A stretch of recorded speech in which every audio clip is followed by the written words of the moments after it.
hanggang ngayon, OVP pa lang din ang papadrug test. I wonder why. Last question, please. No, hindi ako tao na nagpapaareglo. Tsaka hindi ako tao na nabibili ng pera. Ma'am, are you a threat now to national security? Am I a threat to national security? What they are doing to me is a threat. Sagot ko yan sa NSC. Mamaya, bukas. Ma'am, may nabanggit Diba? kayo na bibinigay sa inyo sobre si First Lady ni Sara Neta Marcos. Para saan ba yun? Purpose ng millions na yun? Yes, sabi? I'm waiting for that question to come up in the committee hearing. So let's wait for that question to come up in the committee hearing. Yes, I'm free on Friday. Tomorrow I'll be in Basilan, and then Thursday I'll be in Lingayen, Pangasinan, and then Friday I'm free. So you're ready to answer all their questions now?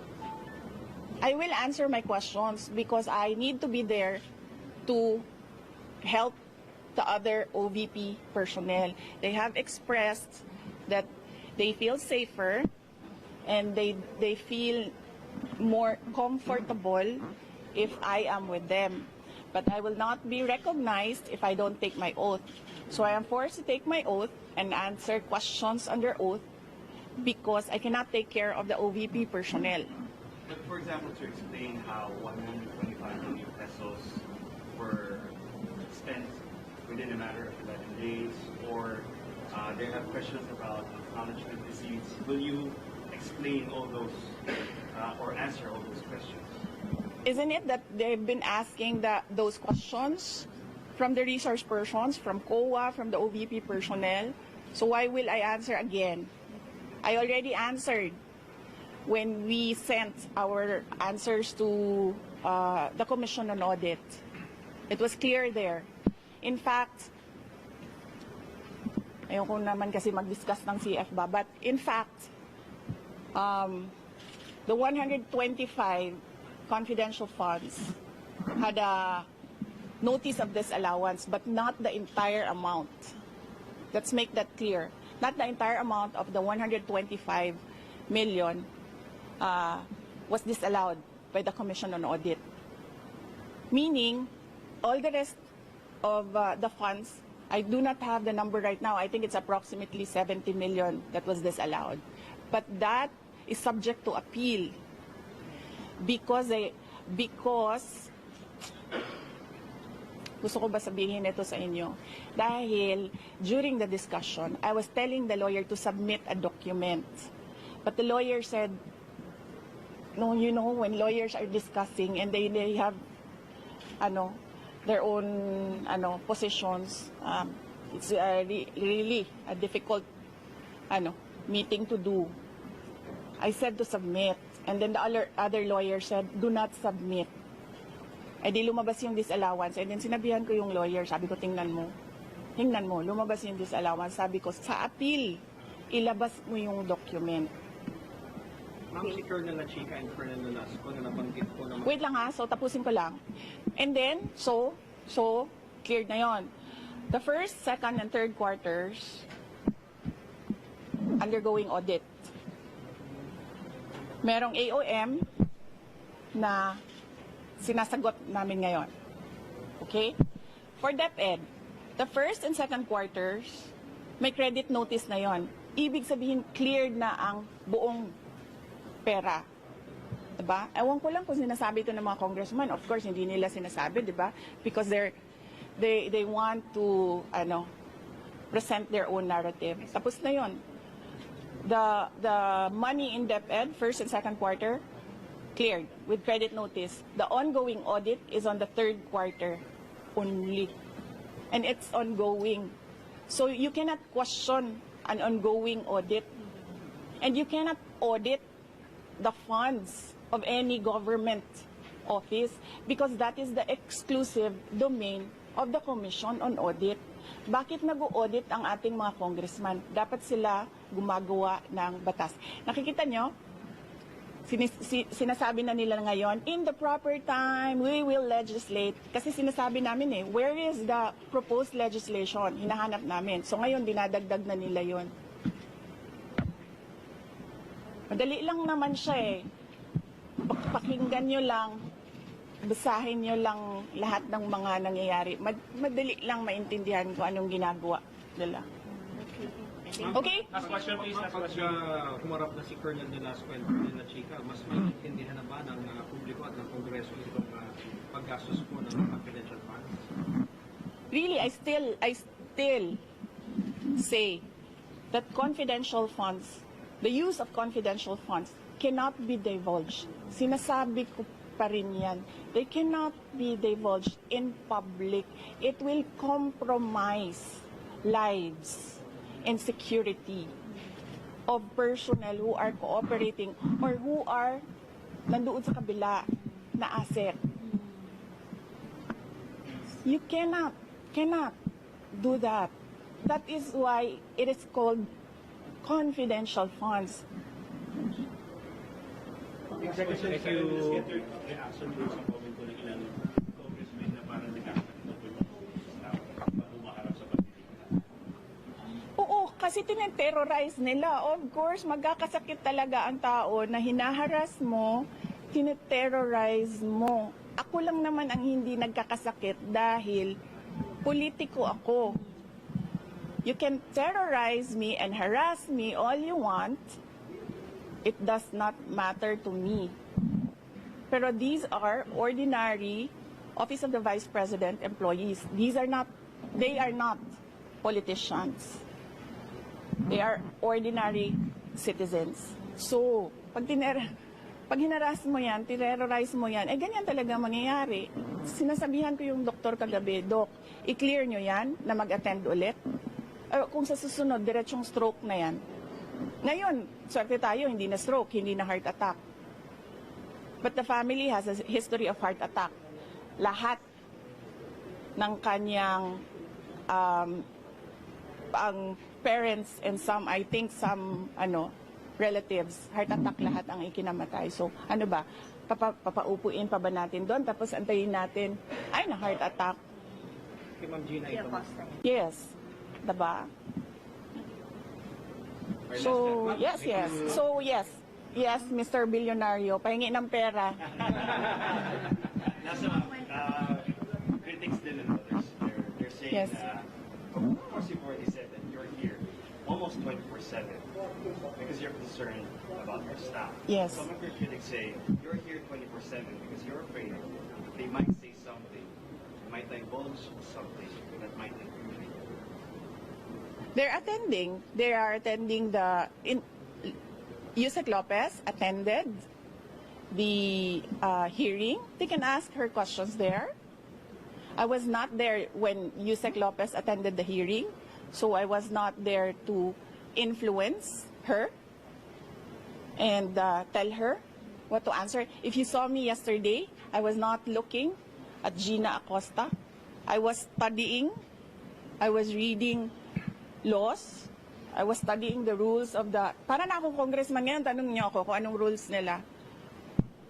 I was studying the rules of the House of Representatives. I was not looking at her. Pinapabayaan ko siya sumagot. Siguro umiiling-iling ako paminsan-minsan dahil I feel na hindi dapat dinadivulge sa public yung ibang mga sinasabi na ng kasama ko, pero wala akong magawa. Wala akong magawa. Kasi ayaw namin na ma-detain sila. So, sumasagot talaga sila. Si Edward Fajardo, not once did I coach him. Pero si Gina, I helped her with the term detail. Kasi she was trying to remember kung anong tawag nung isang tao na galing sa isang opisina, na nililipat sa isang opisina, and that is called detail. So I told her detail, and she said details. Yung money yung CF is from SDO, dumidiretso daw sa mga security officer. Yun talaga mamang nature ba ng confidential funds? Yes, there is an SDO, and there is a security officer, and there is a head of agency. So, ako yung head of agency, may SDO kami, may security officer kami. Ganon talaga ang structure. Again, sinabi ko ito sa mga, wala kasing mainstream noon ba? Again, so alam natin lahat ng Halikan ko na yung news. Po yung may... Mike, please. Ayoko itong pula.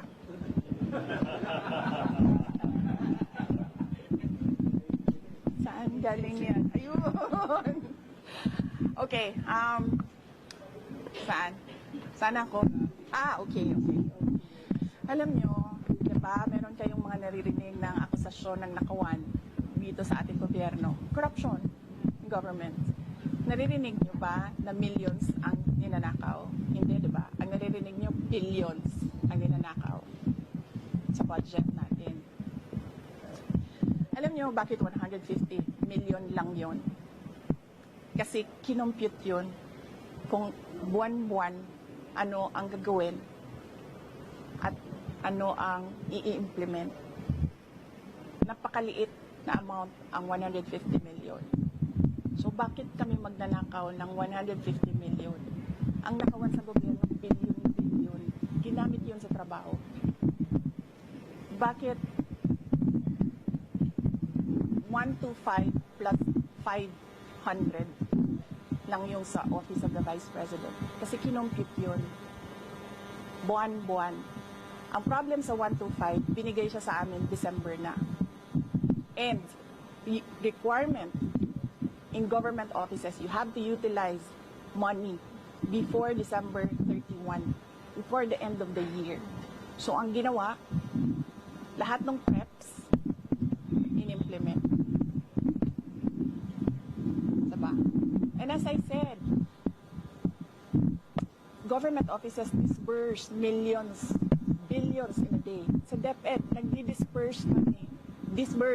Nagdi-disperse. Pumipirma kami ng cheque. Multi-million. Kung i-total mo ang mga checks araw-araw na nalalabas sa DepEd, billions. Nagbabayad kami, nagbabayad. So, bakit nila kine-question yung pagbabayad ng millions in a day? And that is, part of work of government offices to disperse money every day and pay obligations. Ginamit yun sa trabaho. Pinipilit lang talaga. Dalawa na ang maro ko. Si Marisol at si GC. Tama na. Anong oras na? Oo, kasi alauna na, and I have to be back tonight. Ayaw nila ng gabi. Na ano sila sa gabi. Ma'am, basta yung promise Yes. na listahan mo, ma'am. But tomorrow, balikan ako sa sila. I leave in the early morning. Yes, leave early morning. And then, balik ako sa gabi. Oo. May flights naman. Si Yusek Lopez. Nandiyan mama niya. Kasi Tsaka nandyan yung lawyers niya. And ayoko makipag-usap sa mga abogado kasi lahat ng mga abogado, pag nag-uusap-usap sila, magaling lahat ba? 'Di ba? Lahat sila, ako yung magaling. So, parang ayoko sumali sa legal discussion. Ma'am, gaano kahabang listahan ng mga threats sa iyo? Can you... Or sit down daw, sabi ni JC. Yan tayo, JC. Pag ako nagtangtang, ma'am, may papaalam kami. Ma'am, can we stay here? Kasi pinag ko si Bobby sa araw. Talaga kami. So, yun ang Sabi ko sinong PMM. Nakakapagsagapan doon sa ibang piso. Uy, hindi. Dito lang kami sa gitna. Pero kung ako masusunod dito sila. Ma'am, please, kasi ang init talaga, mamutulak kami. All the time, wala kaming sunblock, ikaw yan meron. Ma'am, kasi all the time, the cameras are really there para just in case merong Okay. So, sandali Let lang. me just at least, Okay, wait lang. Pag muna natin, ang reason nila is nakakaapal lang kayo sa PMS. Sa taas. Sige. So, wala na. kung dito lang kami sila, papayag kasi nga, primordial yung patient care eh. It is primordial for them kasi sila yung nag-aalaga ng pasyente. Pwede ba kami mag-negotiate ng tent sa kanila? Kami na mag-provide. tent na lang. Mag-ano kami ng tent. Kasi double tent lang natin para dalawa yung Puno. Malawak ang puno. Hindi kayo tatay. Mga pasyente lang daw ang mga bata. Dito kayo.